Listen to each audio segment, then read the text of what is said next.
Today we're going to be learning about the second part of the Roaring Twenties in our union, and that we're going to look at people groups and how people interacted with one another. And the first thing we're going to learn about is something called the Great Migration.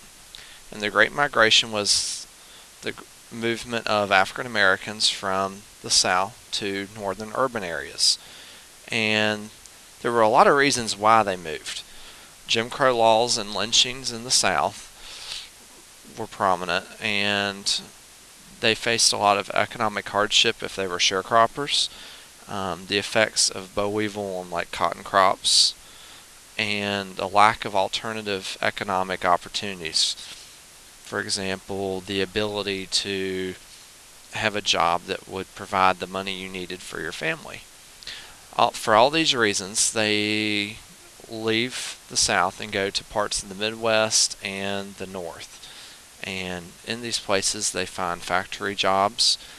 They don't face the same types of discrimination they did in the South, but we're going to talk about if there still was those types of challenges for them. Now, because of all the movement of African Americans, there was a place called Harlem, actually, and Harlem is in New York, and there was something called the Harlem Renaissance that occurred. The Harlem Renaissance was a time when many African Americans created noteworthy works of art and literature.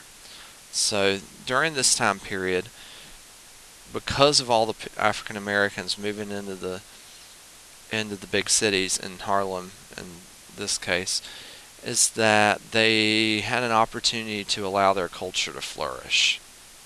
So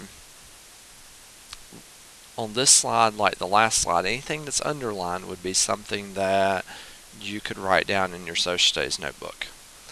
So I would be sure to write down the Great Migration and the Harlem Renaissance. Now, because of this time period in history, this amount, is that people started learning about how African Americans were feeling through either writing about their experiences, like poets like Langston Hughes would do, or through music. Think about it, music's a way we express ourselves. Sometimes we like to listen to music or sing music to kind of express ourselves. Today still, well, people during this time period like to do those kinds of things too. So writers and artists and musicians celebrated the African American contributions to American life through their art. Another thing that happens in the United States at this time is that African American soldiers fighting in World War I, jazz music comes about. That's a new trend in music during this time, and jazz is actually going to influence some of the types of music that are out today, like R&B, for example. When it was brought home to the States, it became popular among the whites as well as the African Americans. So you have the mass movement of African Americans. You have that they start kind of showing their culture and contributing to the culture of the United States through their experiences, kind of sharing how things have went for them. But there's racial conflict that takes place. Segregation was not in the laws of the North, but it was still widely practiced. African Americans were often the last hired and the first fired, which is something that I would probably write down as a way to remember what it was like. I would probably make sure I remembered that segregation did exist in the North. It just wasn't in the laws. Some riots in the cities targeted African Americans, and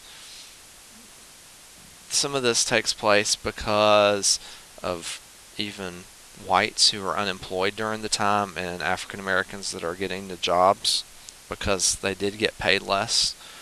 The African Americans did, that is, and when they got paid less, they would get hired. Kind of think back to when we talked about immigration and the immigrants getting paid less money. So there were riots because of all this. So there's actually violence towards African Americans because of all of it. And then also there was something called the Red Scare which was basically when people in the United States became really afraid of something called communism.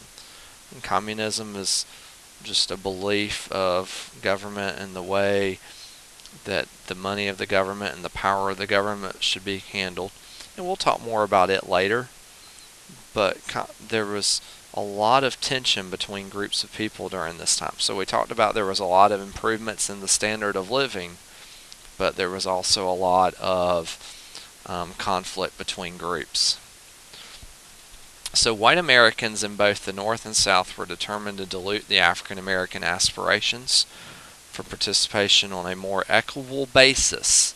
So they didn't want them to be seen as equals, even though many African American soldiers had fought in the war to make the world safe for democracy.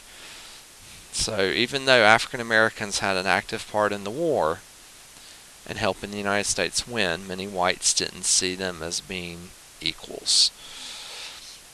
So that all kind of comes into another set of ideals, was that there were anti-immigrant feelings, or something that we call nativism, and which is something that is, I would make sure I understood, is that people started acting out even more against people that were not like them. More Catholics and Jewish immigrants came to from southern and eastern parts of Europe, and they became targets of the Ku Klux Klan. Before in history we talked about just the African Americans being a target. White Catholics and Jews also became targets because they had different religious beliefs than many Klan members. There were also laws that were established to limit the amount of immigrants coming from these places, and these laws were created by our government. So it's definitely an interesting time in history, because we think about just sometimes that African Americans were targets, but other groups were as well. And in this case, those that were white Catholics or white Jews were also targeted.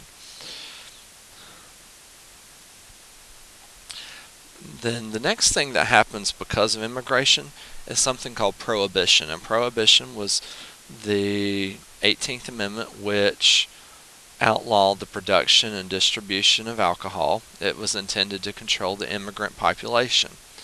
The law was widely ignored, and speakeasies and bootleg liquor gave rise to crime. The amendment was repealed, so it was taken away in the early 1930s by the 21st Amendment. The repeal of Prohibition showed that laws people don't agree with are too hard to enforce. So what happens is they think that they'll control society by prohibiting alcohol, but actually in turn it causes more crime. And that crime is what leads to them saying, oh, we're going to go back and we're going to stop Prohibition now. Anything underlined, remember, is something that you should probably write down in your notes, because you'll need that information. But just thinking about this is how they tried to limit, because a lot of people saw immigrants, particularly those that were Irish, as being drunks or drinking too much, and that's how they decided they would try to limit or control them in society among other people. So that is the end of the notes for this section. What I want you to do now for me, and this is something that you don't have to do today, this is something you can come back to after any discussion we have in class, but by the end of this unit I want you to write a letter from the point of view of a person of your choice about life during the 1920s in the United States. I want you to use 3 examples about what we've learned during this unit. So this is definitely something you can do later in the unit, later this week, so that you have some time in class to think about this some with what we're doing activities wise in there. But think about, what it would be like to be a woman that in 1920 gets the right to vote for the first time, or that of an African American that's migrating from the South to Chicago for a new life.